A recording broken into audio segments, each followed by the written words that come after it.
혹시 이런 생각 해본 적 있으신가요? 나는 왜 늘 참아야만 할까? 왜 다들 나한테는 쉽게 부탁할까? 계속 주기만 하고, 이해만 하고, 기다리기만 하는 관계 속에서 결국 나만 지쳐있는 기분.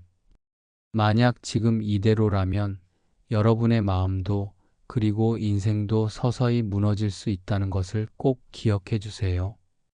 우리는 다른 사람들의 시선을 너무 많이 신경 쓰고 좋은 사람으로 보이고 싶어서 거절보다는 수용을 선택할 때가 많아요.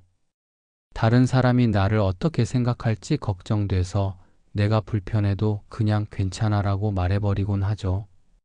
그런데 문제는 이렇게 여러분의 배려를 당연한 것으로 여기는 사람들이 있다는 거예요.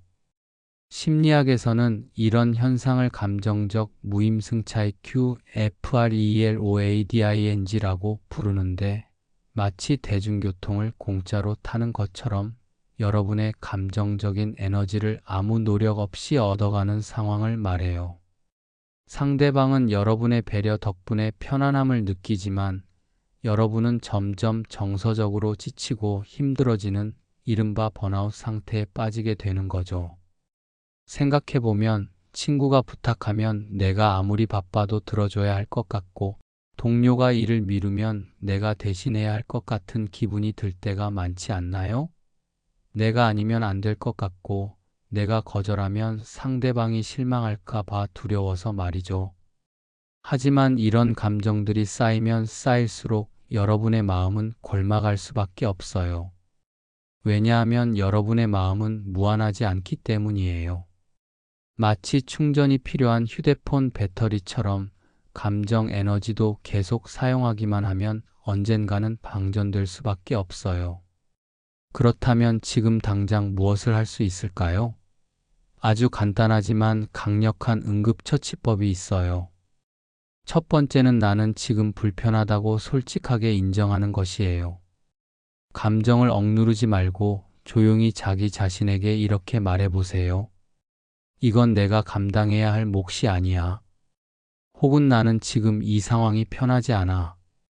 이렇게 자기 감정을 있는 그대로 받아들이고 인정하는 것, 그 한마디가 무너지는 자존감을 붙잡는 아주 중요한 첫걸음이 될 거예요.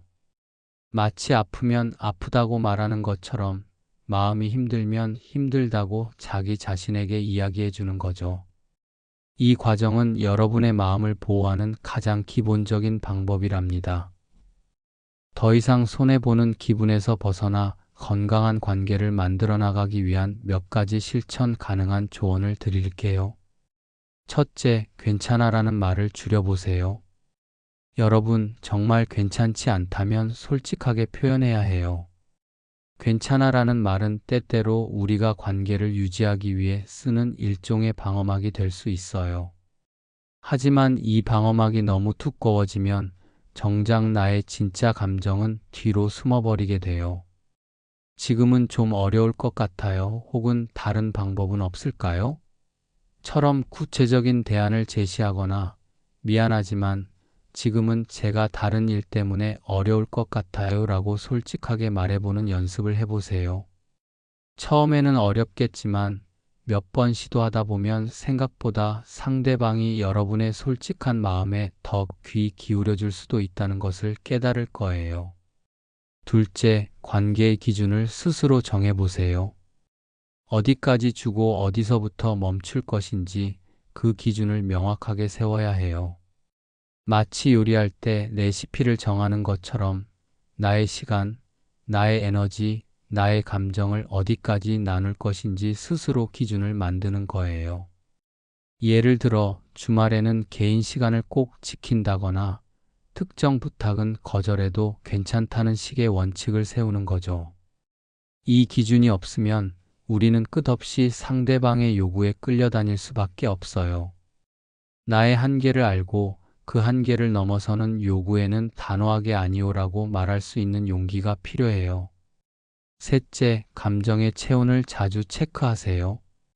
마치 몸에 열이 나면 체온을 재듯이 여러분의 마음이 지금 얼마나 지치고 있는지 주기적으로 확인해야 해요. 혹시 너무 피곤하지는 않은지, 계속해서 짜증이 나거나 무기력해지지는 않는지 스스로에게 물어보는 거죠. 만약 스스로 지치고 있다면 그것은 여러분이 반드시 쉬어야 할 때라는 중요한 신호예요. 지친 마음을 돌보지 않고 계속해서 관계에 에너지를 쏟아붓는다면 결국 번아웃이 올 수밖에 없어요. 잠시 관계에서 벗어나 나만의 시간을 가지거나 마음을 터놓고 이야기할 수 있는 진짜 친구를 찾아 위로받는 것도 좋은 방법이에요. 만약 다음 증상들이 나타난다면 여러분은 관계 중독의 경계선에 다다른 것일 수 있어요. 누군가의 부탁을 거절하는 것만으로도 마치 큰 잘못을 저지른 것처럼 마음이 무겁고 불편한가요? 죄책감 때문에 결국 나의 의지와 상관없이 상대방의 요구를 들어주게 되지는 않나요? 내가 없으면 상대방이 큰 어려움을 겪을 것이라고 생각하거나 내가 모든 것을 해결해줘야 한다는 강박에 시달리나요? 다른 사람들도 충분히 해낼 수 있는 일인데도 불구하고 내가 아니면 안 된다는 책임감을 느끼는 경우가 많나요? 겉으로는 늘 밝고 긍정적인 모습을 유지하려고 애쓰지만 사실은 마음속이 텅 비어 있는 것 같고 아무런 즐거움을 느끼지 못하나요? 사람들 앞에서는 괜찮은 척 웃지만 혼자 있을 때는 한없이 우울해지지는 않나요? 이런 증상들은 여러분의 감정이 경고등을 켜고 있다는 강력한 신호예요. 더 이상 자신을 소모하지 말고 여러분의 마음을 보호하고 돌봐야 할 때라는 것을 알려주는 거죠. 실제로 저희 채널의 한 시청자분은 늘 얻어먹기만 하고 부탁만 하던 친구에게 처음으로 오늘은 내가 좀 힘들어라고 솔직하게 이야기했다고 해요. 늘 상대방의 부탁을 들어주기만 했던 분이라 처음에는 관계가 끊어질까봐 엄청나게 두려웠다고 하셨어요. 그런데 결과는 놀라웠어요. 그 친구는 오히려 그동안 자신이 너무 무심했음을 깨닫고 미안하다고 사과했다고 해요. 그리고 그 일을 계기로 두 분의 관계는 훨씬 더 솔직하고 건강하게 다시 정리될 수 있었다고 하셨어요.